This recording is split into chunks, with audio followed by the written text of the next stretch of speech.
El sol de Ciudad de México caía implacable sobre el exclusivo fraccionamiento Las Lomas, donde la residencia de los Montero Vega se alzaba imponente. Verónica Vega, una mujer de 35 años con una elegancia natural que contrastaba con su mirada melancólica, daba las últimas instrucciones al personal de servicio para la parrillada familiar. Era una tradición mensual que su esposo, Carlos Montero, insistía en mantener como símbolo de su éxito empresarial. «Señora, ¿dónde colocamos los arreglos florales?», preguntó María, el ama de llaves que llevaba 15 años trabajando para la familia. «En la terraza junto a la piscina, por favor. A Carlos le gusta presumir las orquídeas que importa de Veracruz», respondió Verónica, mientras revisaba su reflejo en uno de los enormes espejos del salón. El vestido blanco de lino que había elegido resaltaba su figura esbelta y su piel morena clara. Se había esforzado especialmente con su apariencia, porque hoy vendrían los socios de Carlos y sus esposas. Después de 8 años de matrimonio, Verónica conocía perfectamente la importancia que su marido daba a las apariencias. La mansión comenzó a llenarse de invitados poco después del mediodía. Empresarios de traje informal pero costoso, esposas perfectamente arregladas, niños correteando bajo la supervisión de niñeras. El tintineo de copas y las risas forzadas componían la banda sonora de siempre. «Verónica, mi amor», Carlos apareció repentinamente a su lado, con su característica sonrisa de comercial de pasta dental y un abrazo calculado para las miradas ajenas. «¿Has saludado ya a los Gutiérrez? Acaban de cerrar un contrato con el gobierno federal. Deberíamos invitarlos a cenar la próxima semana». «Claro, ahora mismo voy a saludarlos», contestó ella con la sonrisa ensayada que había perfeccionado con el tiempo. Carlos Montero, a sus 45 años, era la personificación del éxito empresarial mexicano, hijo de un político que había amasado una fortuna considerable durante su paso por la administración pública.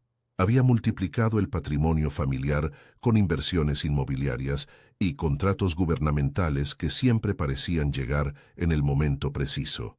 Su cabello entrecano y su físico trabajado en el gimnasio privado de su oficina completaban la imagen del empresario exitoso que tanto le gustaba proyectar. La tarde transcurría entre conversaciones superficiales cuando Verónica se dirigió hacia la cocina para verificar que todo estuviera listo para servir el postre. Al acercarse al pasillo que conectaba con el jardín trasero, escuchó la voz inconfundible de Carlos y su risotada característica. Se detuvo instintivamente. «Te juro, compadre, que si hubiera sabido que era estéril, jamás me casaba con ella». La voz de Carlos resonó con claridad en el silencio del pasillo. «Yo quería un heredero, alguien que continuara con el legado Montero. ¿De qué sirve todo este imperio si no tengo a quién dejárselo?» Verónica sintió que el aire abandonaba sus pulmones. Sus manos comenzaron a temblar y tuvo que apoyarse contra la pared para no caer. «Pues para eso existen los divorcios, Carlos», respondió una voz que reconoció como la de Julián Herrera, el mejor amigo y socio de su esposo. «Aunque tendrías que soltar una buena lana en la separación. ¿Y crees que no lo he pensado? Pero Verónica maneja demasiada información sobre los negocios. Ya sabes, esos contratos en Quintana Roo que no conviene que salgan a la luz». Carlos bajó el tono, pero no lo suficiente. Además, su padre es magistrado. Un divorcio complicaría las cosas con los proyectos que tenemos en puerta. «Entonces estás atrapado, compadre». Julián soltó una carcajada que a Verónica le pareció el sonido más cruel que había escuchado jamás. «Por ahora, pero ya encontraré la manera de zafarme sin perder demasiado». La determinación en la voz de Carlos era inequívoca. «De momento, mantengo mis distracciones fuera de casa. Ya conociste a Fernanda, la nueva directora de marketing. Una belleza, ¿no?». Verónica no necesitaba escuchar más. Con el corazón martilleando en su pecho y una extraña calma apoderándose de su mente, regresó silenciosamente por donde había venido. En lugar de derrumbarse, sintió como una fría determinación comenzaba a formarse en su interior. Durante los siguientes minutos, sirvió el postre a los invitados con la sonrisa más brillante que había mostrado en años. Cuando Carlos la tomó por la cintura frente a sus amigos, ella no se apartó como su cuerpo le pedía a gritos. En cambio, le devolvió el gesto con una mirada que, por primera vez en mucho tiempo, contenía un brillo de vida. Esa noche, Después de que el último invitado se marchara y Carlos subiera a dormir tras beber más whisky del habitual, Verónica permaneció en el estudio de la casa. Con manos decididas, encendió la computadora de su esposo. Como sospechaba, la contraseña seguía siendo la misma. El nombre de su primer perro seguido del año de su primer gran negocio. Predecible, como muchas cosas en Carlos. Durante las siguientes 3 horas, Verónica revisó correos, contratos digitalizados y hojas de cálculo. Como esposa de un hombre poderoso, había aprendido a parecer invisible mientras absorbía todo lo que ocurría a su alrededor. Carlos cometía el error de muchos hombres con poder, subestimar a quienes creía inferiores. Y Verónica, en su aparente sumisión, había acumulado información suficiente para destruir el imperio Montero desde sus cimientos. Cuando el primer rayo de sol entró por la ventana del estudio, Verónica cerró la computadora con una expresión serena. Ya no era la mujer herida de la tarde anterior. Ahora era una mujer con un plan. La rutina en casa de los Montero Vega pareció no alterarse en las semanas siguientes. Verónica continuaba siendo la esposa perfecta, organizando cenas de negocios y acompañando a Carlos a eventos sociales con su habitual discreción. Sin embargo, algo había cambiado profundamente en su interior. Una tarde de jueves, mientras Carlos asistía a una reunión de trabajo que Verónica sabía era una cita con Fernanda, ella condujo su Audi hasta un café en la colonia Roma. El lugar, con sus paredes de ladrillo expuesto y plantas colgantes, era frecuentado por jóvenes creativos y profesionales, un ambiente completamente ajeno a los círculos en los que se movía habitualmente. «Puntual como siempre, prima», dijo una voz femenina a sus espaldas. Verónica sonrió al reconocer a Mariana, su prima y mejor amiga desde la infancia. A diferencia de Verónica, quien había elegido el camino tradicional que su familia esperaba, Mariana se había rebelado contra las expectativas, convirtiéndose en periodista de investigación. «Gracias por venir, Mari», respondió Verónica mientras la abrazaba. «Necesito tu ayuda». Durante la siguiente hora, Verónica le contó a su prima todo lo que había descubierto: los contratos amañados, las propiedades no declaradas en Cancún, las cuentas en Panamá y especialmente los sobornos a funcionarios para obtener permisos de construcción en zonas protegidas de Quintana Roo. «Vero, esto es dinamita pura». Mariana tomó notas en su pequeña libreta mientras hablaba. «¿Estás segura de lo que quieres hacer? No es solo el fin de tu matrimonio, es el fin de Carlos. Podría ir a la cárcel». «No quiero destruirlo, Mari», respondió Verónica con una calma que sorprendió incluso a ella misma. «Solo quiero mi libertad y lo que me corresponde. Quiero que sepa que no puede tratarme como a una mercancía defectuosa». Mariana estudió el rostro de su prima, buscando algún signo de duda. «¿Cuál es el plan entonces?» «Necesito tiempo. Tengo que asegurarme de que toda la información esté resguardada y que mi posición sea inexpugnable cuando decida actuar». Verónica dio un sorbo a su café. «Por ahora, solo quiero que guardes esto». Le entregó a Mariana una memoria USB. «Es una copia de seguridad. Los originales están en una caja de seguridad que abrí la semana pasada. La clave te la enviaré por mensaje. Memorízala y bórralo». «Estás jugando un juego peligroso, Vero», advirtió Mariana. «No, Mari. Por primera vez en 8 años, estoy dejando de jugar el juego de Carlos». Al regresar a casa, Verónica notó el auto de Julián Herrera estacionado en la entrada. Las voces de los 2 hombres llegaban desde el despacho. En lugar de anunciar su presencia, se deslizó silenciosamente por el pasillo lateral hasta quedar cerca de la puerta entreabierta. «El terreno en Tulum es oro puro, Carlos», decía Julián, «pero necesitamos a alguien en la Secretaría de Medio Ambiente que firme los permisos. El actual secretario es un ecologista intransigente. Descuida. Tengo un contacto en la oficina del gobernador». La voz de Carlos sonaba confiada. «Para la próxima semana tendremos luz verde. Solo asegúrate de que los pagos se hagan a través de las empresas fantasma en Belice. No queremos un escándalo como el del año pasado». Verónica sacó su teléfono y activó la grabadora. Este era exactamente el tipo de información que necesitaba. Esa noche, durante la cena, Carlos parecía especialmente complaciente. «¿Qué tal tu día, mi amor?», preguntó mientras cortaba un trozo de filete. «Interesante», respondió Verónica con una sonrisa enigmática. «Fui a almorzar con Mariana». Carlos frunció el ceño ligeramente. Nunca había ocultado su desaprobación hacia la prima de Verónica. «¿Tu prima la periodista?». pensé que ya no se veían tanto. Retomamos el contacto. Me ha invitado a colaborar en un proyecto. ¿Un proyecto? Carlos dejó los cubiertos sobre el plato. ¿Qué tipo de proyecto? Algo relacionado con empoderamiento femenino, mintió Verónica con naturalidad. Quiere entrevistar a esposas de empresarios exitosos. Ya sabes, hablar sobre cómo encontrar propósito más allá del apellido del marido. La expresión de Carlos se relajó visiblemente. Ah, eso suena apropiado. Siempre y cuando no interfiera con tus responsabilidades en casa, por supuesto. Por supuesto, repitió Verónica, sosteniendo la mirada de su esposo unos segundos más de lo necesario. Durante las siguientes semanas, Verónica ejecutó su plan meticulosamente. Estableció una rutina que incluía visitas semanales a un gimnasio en Polanco, donde en realidad se reunía con Mariana y ocasionalmente con Luis Robles, un abogado especializado en divorcios de alto perfil que era amigo de su prima. Mientras tanto, continuaba documentando las actividades ilícitas de Carlos, construyendo un expediente tan sólido que ni siquiera el dinero y las influencias de su esposo podrían desmantelar. Una tarde, mientras revisaba el estudio de Carlos en busca de más documentos, encontró algo que no esperaba: papeles de una clínica de fertilidad a nombre de ambos. La fecha era de 2 años atrás. Carlos se había sometido a análisis sin su conocimiento, y los resultados estaban allí, claros como el agua. La infertilidad no era de ella, sino de él. Durante todos esos años, las acusaciones veladas y finalmente la declaración explícita en la parrillada, todo había sido una mentira para ocultar su propia condición. Verónica sintió que una pieza final encajaba en el rompecabezas de su matrimonio. No solo había sido un acuerdo de conveniencia para Carlos, sino que además la había convertido en culpable de algo que en realidad era su problema.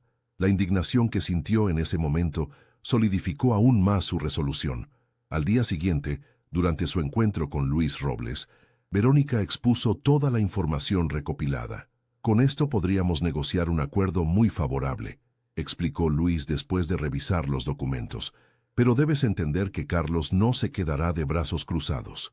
Un hombre así utilizará todos sus recursos para contraatacar. Lo sé, respondió Verónica. Por eso no quiero presentar la demanda todavía. Necesito una última pieza para asegurarme de que no pueda escapar. Esa pieza llegaría antes de lo que esperaba. Esa misma noche, durante una cena con los socios de Carlos, Verónica escuchó casualmente sobre una reunión programada para la semana siguiente en una cabaña en Valle de Bravo. Según lo que pudo entender, estarían presentes funcionarios de alto nivel y se cerrarían acuerdos importantes. Era la oportunidad perfecta para obtener pruebas contundentes. Sin embargo, también implicaba un riesgo enorme.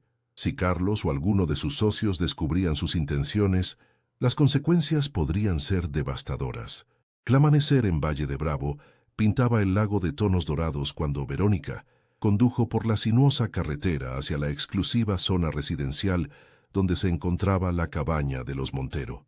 Le había dicho a Carlos que visitaría a una amiga en Cuernavaca durante el fin de semana, una coartada perfecta para justificar su ausencia de Ciudad de México. La propiedad, una impresionante construcción de piedra y madera con vista al lago, había sido el regalo de Carlos por su 5º aniversario. Irónico que ahora la utilizara para sus reuniones clandestinas, pensó Verónica, mientras estacionaba su auto entre los árboles, a una distancia prudente de la entrada principal. El plan era simple, pero arriesgado. Llegar antes que los demás, instalar pequeñas cámaras y micrófonos que había adquirido a través de Mariana, y luego retirarse sin ser vista.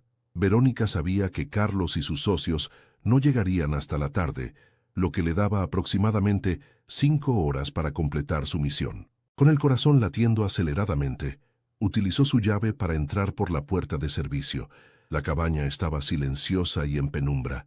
El personal de limpieza había estado el día anterior, preparando todo para la reunión, así que no esperaba encontrar a nadie. Trabajando metódicamente, Verónica colocó los dispositivos en lugares estratégicos, uno en la sala principal, otro en el despacho y un tercero en el comedor. Todos estaban conectados a su teléfono, lo que le permitiría monitorear la reunión desde una distancia segura. Estaba terminando de instalar el último dispositivo cuando escuchó el inconfundible sonido de un motor acercándose. Miró su reloj. Apenas pasaba del mediodía. Nadie debería llegar tan temprano. Se asomó cuidadosamente por la ventana y el alma se le cayó a los pies. Era el Mercedes negro de Carlos. No tenía tiempo para salir por donde había entrado. En un instante de pánico controlado, Verónica calculó sus opciones y decidió esconderse en el pequeño almacén bajo la escalera. Era un espacio reducido, usado principalmente para guardar equipos deportivos, pero suficientemente amplio para ocultarse. Apenas había cerrado la puerta del almacén cuando escuchó la puerta principal abrirse y las voces de Carlos y otra persona que no reconoció inmediatamente. «Te digo que es perfecto, Carlos», decía la voz desconocida. «Nadie sospechará de una empresa turística. Los terrenos pasarán como áreas para desarrollo ecoturístico y una vez aprobados los permisos, podremos hacer lo que queramos con ellos». «Me preocupa más la parte del lavado», respondió Carlos, mientras sus pasos se acercaban peligrosamente al almacén. «Necesitamos estar seguros de que el dinero no pueda rastrearse hasta nosotros». Los dos hombres pasaron frente a la puerta del almacén y continuaron hacia el despacho. Verónica contuvo la respiración hasta escucharlos alejarse. Luego sacó su teléfono para verificar que los dispositivos estuvieran funcionando correctamente. En la pantalla podía ver y escuchar claramente lo que ocurría en el despacho. Carlos se había sentado tras el escritorio, mientras su acompañante, a quien ahora reconoció como Ricardo Suárez, un funcionario de la Secretaría de Turismo, extendía un mapa sobre la mesa. «Estos son los terrenos», señaló Suárez. «Oficialmente están protegidos, pero con los documentos que te entregaré hoy, podrás iniciar el proceso de desarrollo sustentable. Nadie cuestionará nada si tienes el respaldo de la Secretaría». «¿Y cuál es tu comisión por este respaldo?», preguntó Carlos con una sonrisa torcida. «Lo acordado, 15% y una participación en el desarrollo futuro», respondió Suárez sin titubear. Verónica grababa todo con una mezcla de horror y satisfacción. Esta era exactamente la evidencia que necesitaba, pero también confirmaba la magnitud de la corrupción en la que su esposo estaba involucrado. Durante las siguientes horas, atrapada en el almacén, Verónica fue testigo de cómo Carlos y sus socios planificaban meticulosamente una operación que no solo violaba múltiples leyes ambientales, sino que implicaba sobornos a funcionarios públicos y lavado de dinero a gran escala. Cuando finalmente todos salieron al jardín para continuar la reunión de manera informal, Verónica aprovechó para escabullirse por la puerta de servicio. Con el corazón aún martilleando en su pecho, condujo hasta un mirador cercano donde podía continuar monitoreando los dispositivos sin ser detectada. Esa noche, en la seguridad de una habitación de hotel en Toluca, Verónica revisó todas las grabaciones. Lo que tenía en sus manos no era solo un seguro para su divorcio, era evidencia suficiente para iniciar una investigación federal contra Carlos y todo su círculo. El dilema moral era inmenso. Parte de ella quería simplemente usar la información para negociar una separación favorable y alejarse para siempre de ese mundo. Otra parte, sin embargo, sentía la responsabilidad de exponer la corrupción que estaba dañando no solo el medio ambiente, sino el tejido social del país. Tras una noche de reflexión, Verónica llegó a una decisión. Llamó a Mariana. «Tengo todo lo que necesitábamos y más», dijo sin preámbulos. «Pero antes de hacer cualquier cosa, necesito poner mis asuntos en orden». «¿Estás segura de que quieres seguir adelante?», preguntó Mariana, consciente de las implicaciones. «Más segura que nunca, pero lo haremos a mi manera». Al regresar a Ciudad de México el domingo por la noche, Verónica encontró a Carlos trabajando en su estudio. Parecía relajado, completamente ajeno a lo que había ocurrido. «¿Cómo está Claudia?», preguntó sin levantar la vista de su computadora, refiriéndose a la amiga imaginaria que Verónica supuestamente había visitado. «Muy bien. Manda saludos», respondió Verónica con naturalidad. Se acercó a Carlos y en un gesto inusual le dio un beso en la mejilla. «¿Y eso?», preguntó él sorprendido. «Por nada en especial», sonrió ella. «Solo estoy de buen humor». Carlos la miró con curiosidad, pero no dijo nada más. Verónica sabía que él interpretaría su actitud como otro ejemplo de su simplicidad, de su predecible naturaleza femenina que tanto le gustaba menospreciar. Lo que Carlos no podía saber era que Verónica acababa de iniciar la cuenta regresiva para su venganza. La mañana del viernes llegó con un cielo plomizo sobre Ciudad de México, como si el clima presagiara la tormenta que estaba a punto de desatarse en la vida de los Montero Vega. Verónica se despertó antes del amanecer, observó a Carlos dormido a su lado y sintió una extraña mezcla de tristeza y resolución. 8 años de su vida dedicados a un hombre que la veía como un recipiente defectuoso, incapaz de darle herederos. Se levantó silenciosamente y se preparó con especial cuidado. Eligió un vestido negro sobrio pero elegante, maquillaje discreto y su collar de perlas, regalo de su padre cuando se graduó de la universidad. Era importante verse impecable para lo que estaba por venir. A las 9 en punto, mientras Carlos asistía a una reunión en su oficina del Paseo de la Reforma, Verónica recibió a Luis Robles en la sala de la mansión. El abogado llegó acompañado de un notario y de Mariana, quien ejercería como testigo.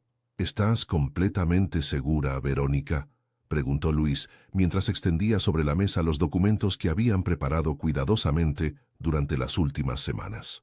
Absolutamente, respondió ella con una serenidad que contrastaba con la magnitud de lo que estaba a punto de hacer. Firmaron los documentos necesarios para iniciar el proceso de divorcio, incluyendo la petición de medidas cautelares para proteger el patrimonio que legítimamente correspondía a Verónica. También firmó los poderes que permitirían a Luis representarla en todos los procedimientos legales venideros. ¿Qué hay de la otra información?, preguntó Mariana mientras el notario certificaba las firmas. Eso es un asunto separado, respondió Verónica. Luis tiene instrucciones precisas sobre cuándo y cómo utilizarla. Una vez que el notario se retiró, los tres ultimaron los detalles del plan. Luis presentaría la demanda de divorcio esa misma tarde, solicitando al juez las medidas provisionales para congelar cuentas y propiedades hasta que se resolviera la división de bienes. Simultáneamente, se enviaría a Carlos una copia de toda la documentación, junto con una propuesta de acuerdo que, si bien era generosa, dejaba claro que Verónica conocía todos sus secretos. Carlos reaccionará con furia, advirtió Luis. Debes estar preparada. Lo estoy, aseguró Verónica. No estaré aquí cuando reciba los documentos. De hecho, no volveré a pisar esta casa. Mientras hablaban, el personal de confianza de Verónica ya estaba trasladando discretamente sus objetos personales más valiosos y documentos importantes a un departamento en La Condesa que había adquirido secretamente semanas atrás. A las 12 del mediodía, cuando Luis y Mariana se marcharon, Verónica recorrió por última vez las habitaciones de la que había sido su casa durante 8 años. No sentía nostalgia, solo una extraña sensación de liberación, como quien deja atrás un disfraz que ha llevado demasiado tiempo. Antes de salir, dejó sobre la cama matrimonial un sobre cerrado con su alianza de bodas y los resultados de la clínica de fertilidad que había encontrado. Era su manera de decirle a Carlos que sabía la verdad, que la mentira sobre su esterilidad había sido solo una más de sus manipulaciones. A las 4 de la tarde, sentada en su nuevo departamento junto a Mariana, Verónica recibió la llamada de Luis confirmando que la demanda había sido presentada y las medidas cautelares solicitadas. Minutos después, su teléfono comenzó a vibrar insistentemente. Era Carlos. No contestes, aconsejó Mariana. Deja que lo asimile primero. Verónica asintió y silenció el teléfono. Las llamadas continuaron durante horas, seguidas de mensajes cada vez más furiosos. Finalmente, cerca de la medianoche, llegó un último mensaje que revelaba que Carlos había comprendido plenamente su situación. Esto no se va a quedar así. No sabes con quién te has metido. La amenaza no la sorprendió. De hecho, la esperaba. Era precisamente por eso que había preparado su plan B. Al día siguiente, mientras Carlos se reunía urgentemente con sus abogados, Verónica se encontró con el director de un importante periódico nacional. No iba sola. La acompañaban Mariana y un fiscal anticorrupción, con quien su prima había trabajado en el pasado. Lo que tenemos aquí, explicó el fiscal mientras revisaba la documentación que Verónica había proporcionado, es evidencia suficiente para iniciar una investigación formal por diversos delitos: cohecho, tráfico de influencias, lavado de dinero y daños ambientales, entre otros. El director del periódico, un hombre de principios conocido por sus investigaciones sobre corrupción, Asintió gravemente. Publicaremos la historia, por supuesto, pero debemos ser extremadamente cuidadosos. Montero tiene muchos aliados poderosos. Por eso estamos aquí, respondió Verónica. No busco venganza personal, busco justicia, y sé que solo trabajando juntos podemos enfrentar a alguien como Carlos. En los días siguientes, mientras el proceso de divorcio seguía su curso legal, Carlos intentó todas las tácticas posibles para intimidar a Verónica, desde ofertas económicas tentadoras hasta amenazas apenas veladas.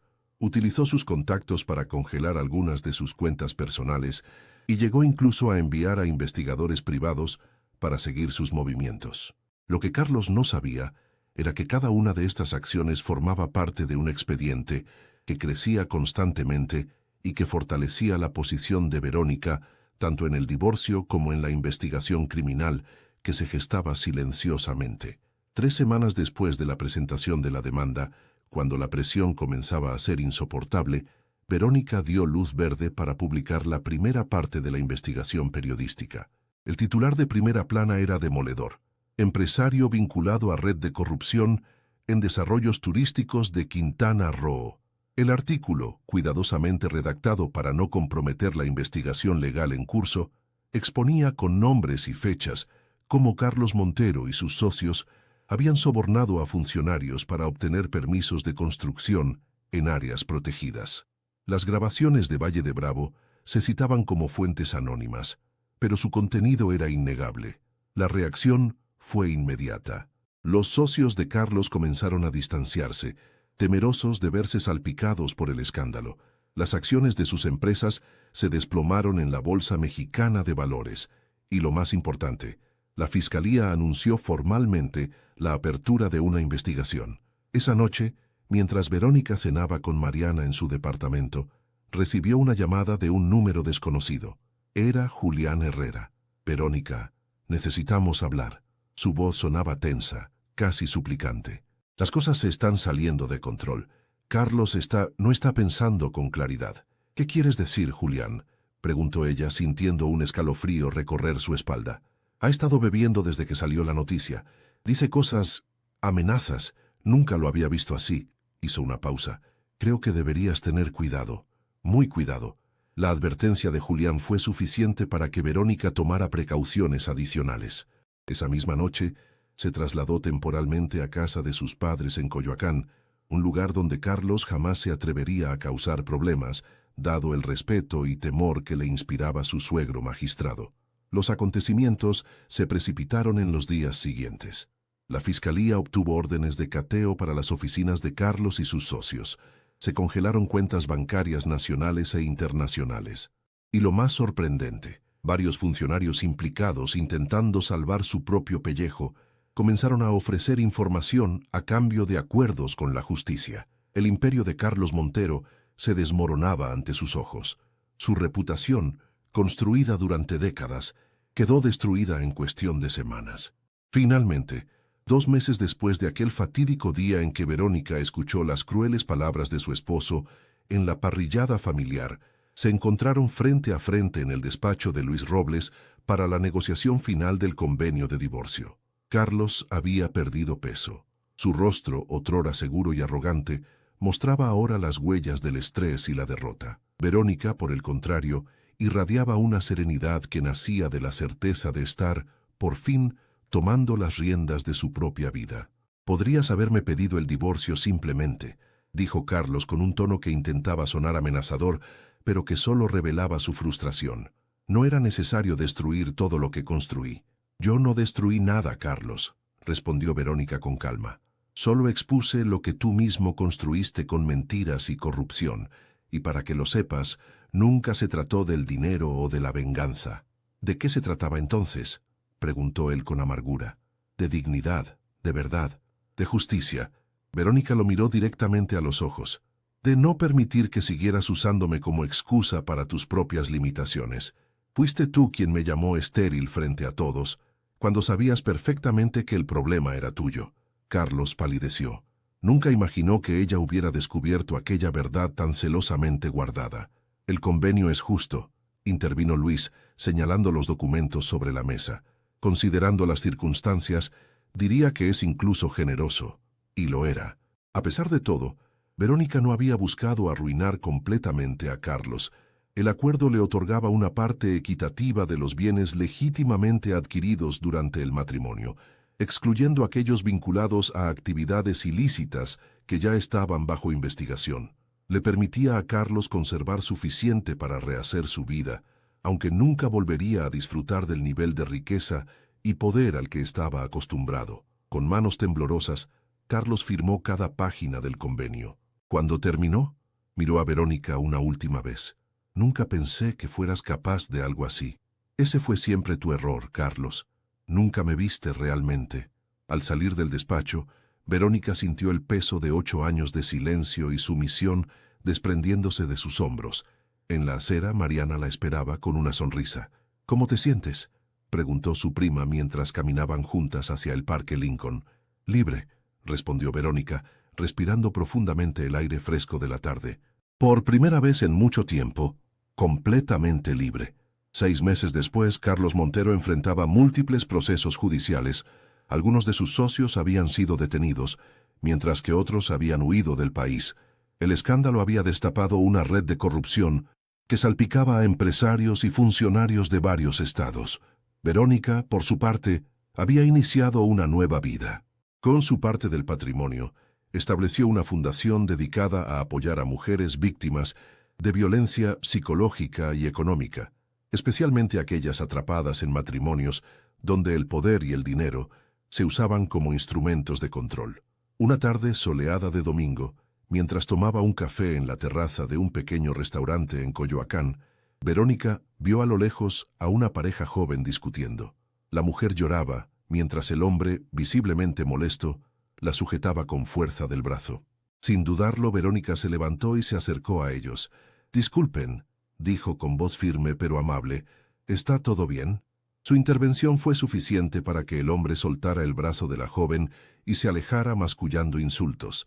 La mujer, avergonzada, intentó justificar la situación. «No es nada, solo un malentendido». Verónica la miró con comprensión y le ofreció una tarjeta. «A veces lo que parece amor es control disfrazado», dijo suavemente. «Si algún día necesitas hablar, hay personas que pueden escucharte».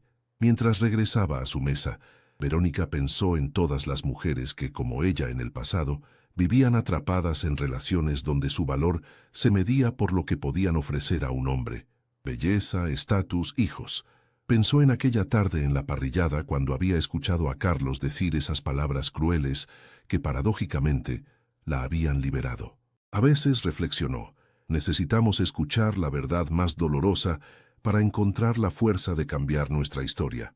Y ella había cambiado la suya, transformando el dolor en propósito, la humillación en poder y la mentira en una verdad que, aunque difícil, había sembrado las semillas de una vida nueva y auténtica.